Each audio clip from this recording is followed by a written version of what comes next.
went to Paducah last year.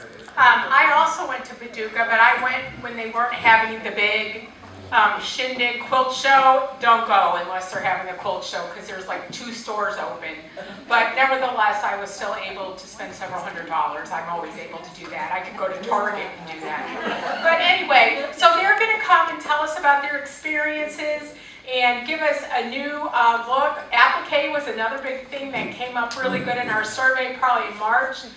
We'll go over the results of the survey, or I'll get it up on GroupWorks, about what you guys were interested in. It was really fun. And so without further ado, I don't know who's the first presenter, but here we go.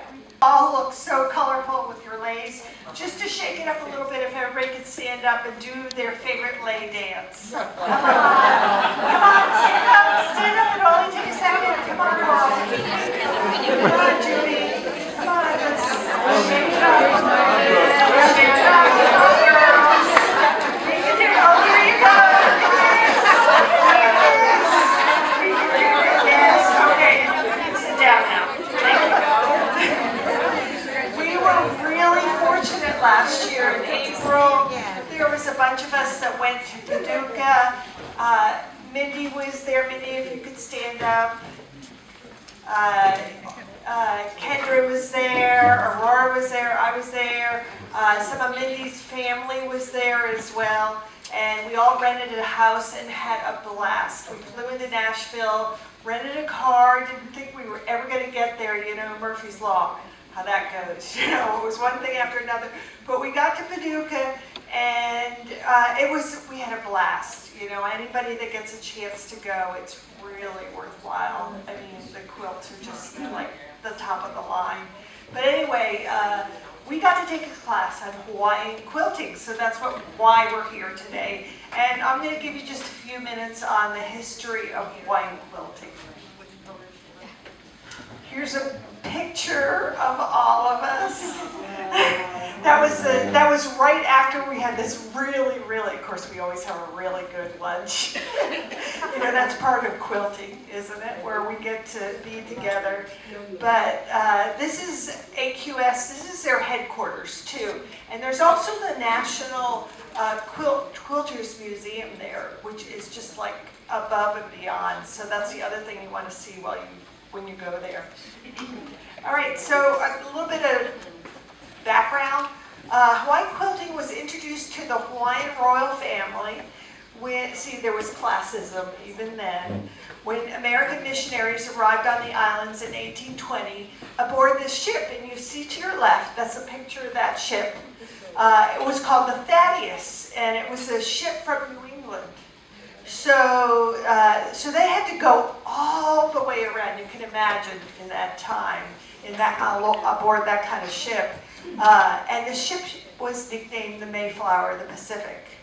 If you get a chance later on, this little advertising for it is very interesting.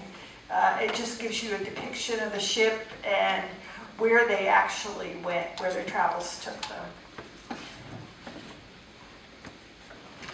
So this is all about Hawaiian designs. I think, isn't that yours, Aurora? The blue and white? No, okay. Somebody else's anyway. Hawaiian women embraced American quilting, incorporating motifs of their own culture, such as sea life, flowers, and pineapples. You can see this. This is a plant life. These designs evolved, evoke memories of family, loved ones, and their monarchy. So it really was, a part of about their family life. You know, you can imagine that they lived on this small island. They had, an hierarchy of royals that were their president and vice president, just like what we have. And this just they just took it and made it their own, keeping it really simple. So these are some of the traditions that they did within Hawaii. It was traditional to do a quilt as a wedding gift for a bride, which we do too, but of course their designs are much more simple. A present for a new grandchild. It symbolized the attachment and love for the islands. And of course, you can see that in these very basic designs of plants and flowers, and also sea life as well. Families treasured quilts as possessions of great significance. So historically, it was very regional, just like it is here. You can tell quilts that are from Baltimore, or from New England, or Massachusetts, or New York by the style, because it really reflected the culture and the people as far as what was going on at that time. And it's a way to make, I mean, believe it or not, what you guys are doing right now is you're making history within your families. And we're passing them on to other people. So we're really no different than the Hawaiians were. This was just, you know, how many years ago? 18, didn't it say 1820? That's 200 years ago. Some of their quilting methods, they did the fused applique using inside and outside cuts from the fabrics. And that's what Kendra and Aurora are going to show you, the how-to. And you'll find that there's a lot of room for creativity within that. And you can tell by these are the quilts that we did when we went to Paducah. This is Aurora's. Yep, my octopuses. Right. And we're going to show you how you cut that out, and this is, you want to show yours too? You'll show it later. This is mine. And then traditional applique is now machine applique. You know, a lot of people, if you want to do it by hand, you can, but machine applique, of course, is much easier. It's kind of like what we're doing for the dress and plate. I know I used the blanket stitch, and it made it look kind of old-fashioned when you look at it a little more, when you look at it closely. Or a zigzag, so you can get really creative with it. Then you can echo quilt it around, which is free motion, but it's with a pattern depending on what you lay it down with, and you just circle around it. So again, your creative spirit can really work into this. If you look on the sides here of mine, I didn't echo quilt it all the way around. I reflected the borders. So that brought out some of the colors. All right, gonna take a second, I think.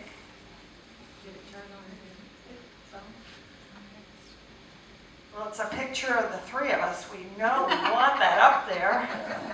All right, let me try it. Let me go back.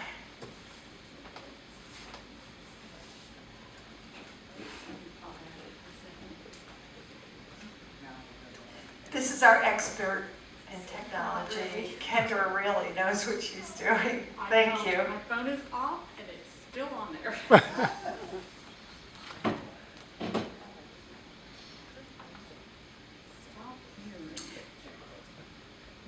This is a picture, what we're going to show you, this is a picture of the three of us, and with the beginning of our quilts that we're going to show you how to do.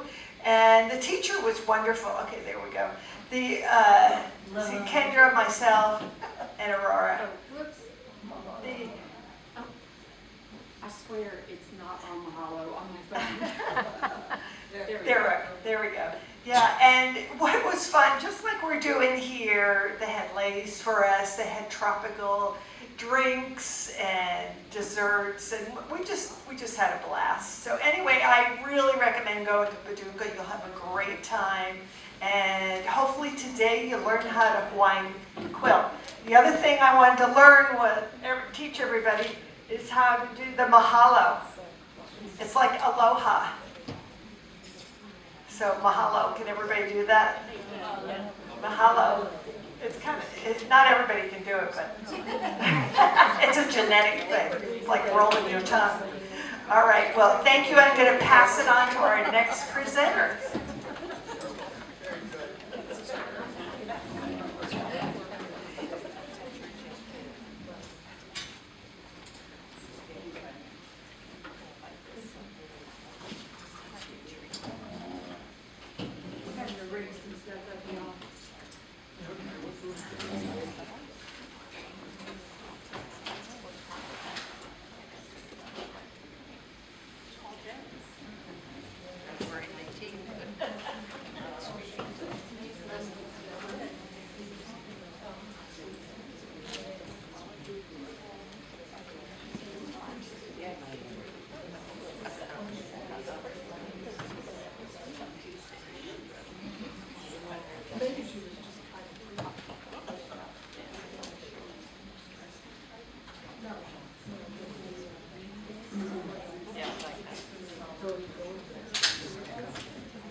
took the class, we how big was our thing was like 30 inches.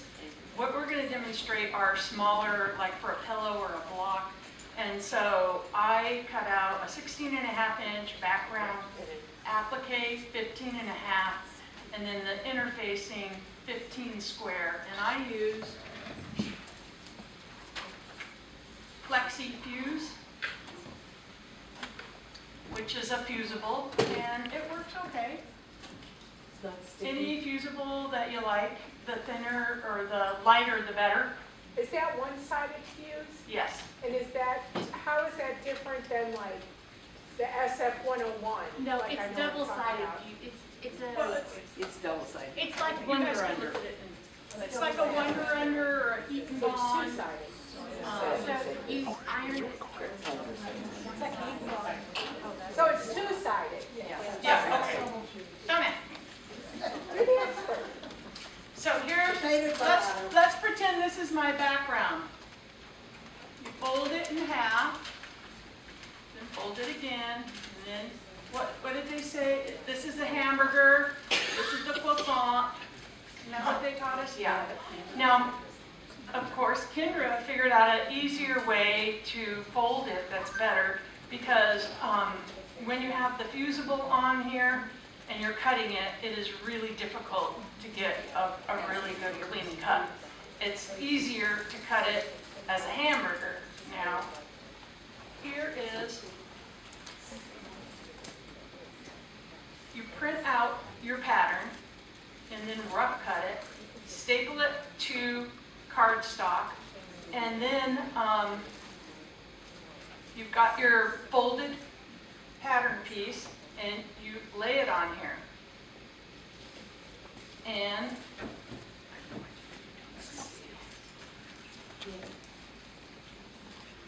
you make sure you have the folds. Okay, yeah. So you want to make sure that you have your, I'll just talk loud, that you make sure there's folds here. Fold.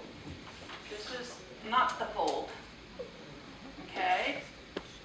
And I use these little binder clips.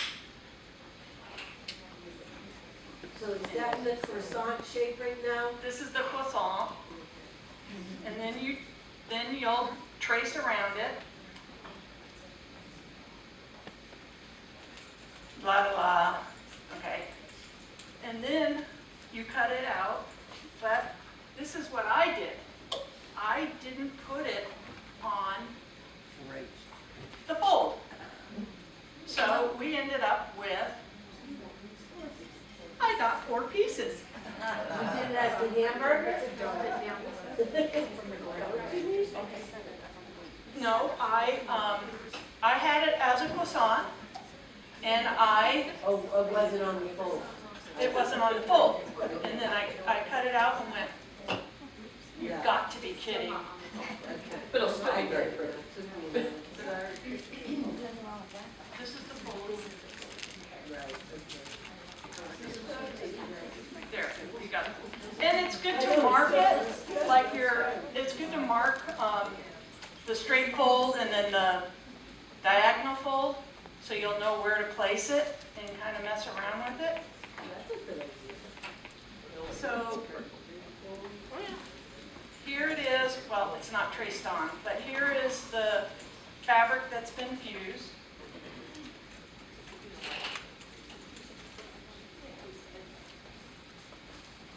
And you fuse your fabric, you fuse the fusible web onto your background.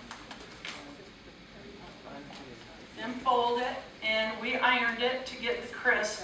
But I'll go ahead and pass this around, and you'll see how thick it is and how hard it would be to cut it. This is how I got a Martian, not an octopus. I got a Martian. Mine's a Martian, not an octopus. I'll show y'all in a minute. So